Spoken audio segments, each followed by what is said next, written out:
Bos tentara bayaran gulingkan Zelensky untuk gantikan si pelawak jadi presiden Ukraina. Ukraina makin hancur.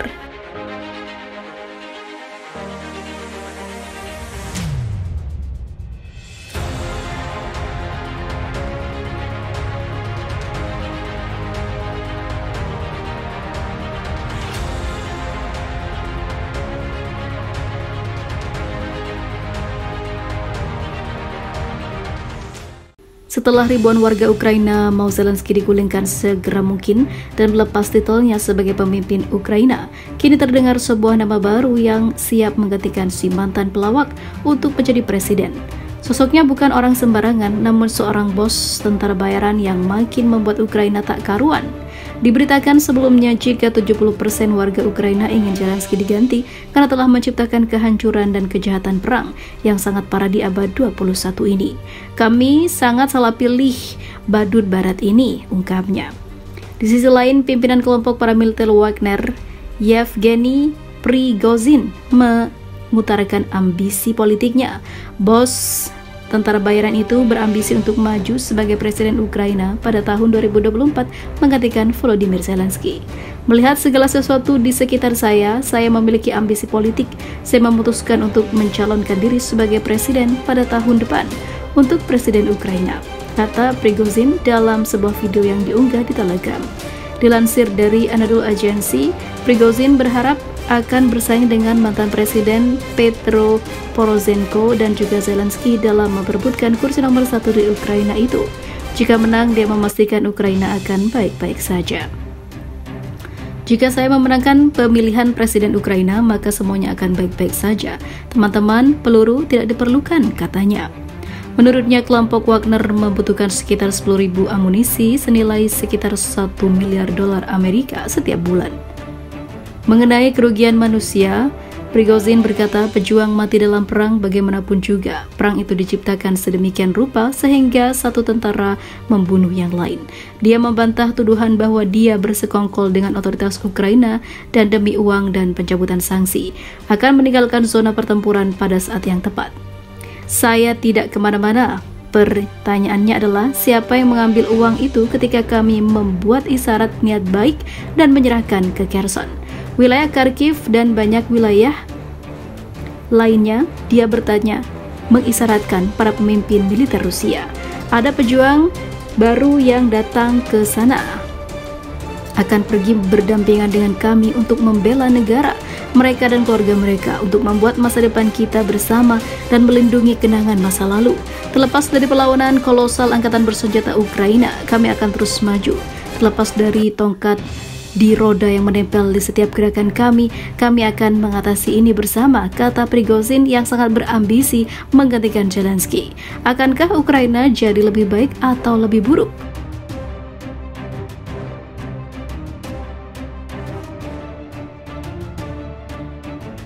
Bukannya semakin mendukung langkah Zelensky dari invasi Rusia, negara-negara barat malah dikabarkan akan mendepak mantan pelawak ini dari kursi kepresidenan di tengah kondisi Ukraina yang makin kritis dan banyaknya wilayah jajahan yang akhirnya jatuh pada tangan Rusia. Negara-negara barat dilaporkan tengah mempersiapkan langkah-langkah untuk mendepak Volodymyr Zelensky dari posisi presiden Ukraina. Hal ini terjadi tatkala Zelensky sedang memimpin negaranya yang mendapatkan serangan Rusia. Dalam sebuah wawancara untuk saluran YouTube Judging Freedom, pensiunan petugas intelijen Korps Marinir ataupun Marinir Amerika Serikat Scott Ritter menyebut saat ini Barat lebih condong kepada Panglima Pasukan Ukraina Valery Zaluzhny. Ia ujarnya dianggap lebih cocok untuk menjadi presiden. Barat mendorong Zelensky ke latar belakang dengan fokus pada Zaluzhny sebagai pemimpin masa depan Ukraina. Ujarnya dalam wawancara dikutip media Lebanon Al-Mayadin pada Jumat. Menurut Ritter, ada kecenderungan di media barat untuk mempromosikan sosok Zaluzhny. Ini menunjukkan bahwa masa pemerintahan Zelensky akan segera berakhir tidak lama lagi, karena ia tidak lagi memiliki kekuatan sebelumnya dan tidak dapat mempengaruhi hasil selanjutnya. Orang-orang seperti Jenderal Zaluzhny akan menentukan masa depan Kiev ketika konflik mencapai tahap akhir. Dialah yang akan duduk di meja perundingan dari pihak Ukraina, kata pensiunan perwira intelijen itu. Laporan ini sendiri timbul saat Kepala Gerakan We Are Together with Russia, Vladimir Rogov, mengatakan bahwa Zelensky menggunakan dinas intelijen Ukraina sebagai satu-satunya kekuatan pendukung untuk mempertahankan kekuasaannya dan lawan-lawan politiknya. Rogov mengatakan kepada TASS bahwa Zelensky membuat banyak musuh politik selama usaha membangun sistem kekuatan satu orang di Ukraina. Ini menciptakan kekuatan oposisi yang besar. Mantan petugas CIA Philip Giraldi juga mengindikasikan bahwa Zelensky mencoba melibatkan NATO dalam konflik langsung dengan Rusia. Ia menjelaskan bahwa Presiden Ukraina dan penasehatnya bertekad untuk meningkatkan eskalasi situasi. Maka hal ini tidak baik bagi Eropa, sehingga Barat mendesak Zelensky untuk didepak dari kursi kepemimpinannya.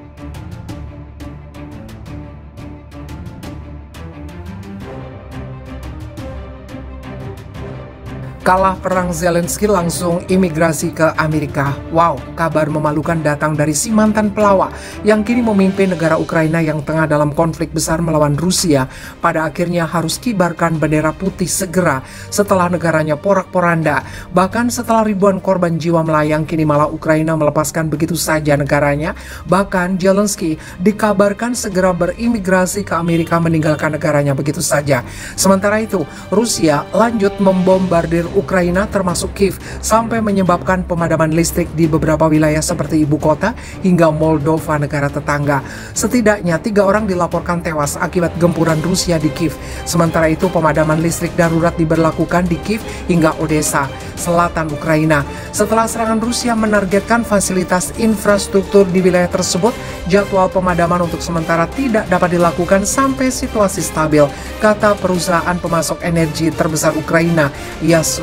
Di Ukraina Selatan, seluruh wilayah Odessa tanpa listrik, menurut laporan pemerintah daerah di Telegram. Akibat serangan rudal besar-besaran terhadap infrastruktur energi Ukraina, untuk sementara tidak ada pasokan listrik di wilayah Odessa dan wilayah lain di Ukraina. Katanya, Mikhailo Podolyak, penasihat kepala kantor Presiden Ukraina, mengatakan di Twitter bahwa serangan besar-besaran baru terhadap fasilitas infrastruktur Ukraina sedang berlangsung. Selain Ukraina, Moldova juga terdampak di bombardir Rusia. Wakil Perdana Menteri Moldova Andris Puni mengatakan sebagian besar wilayah negaranya gelap gulita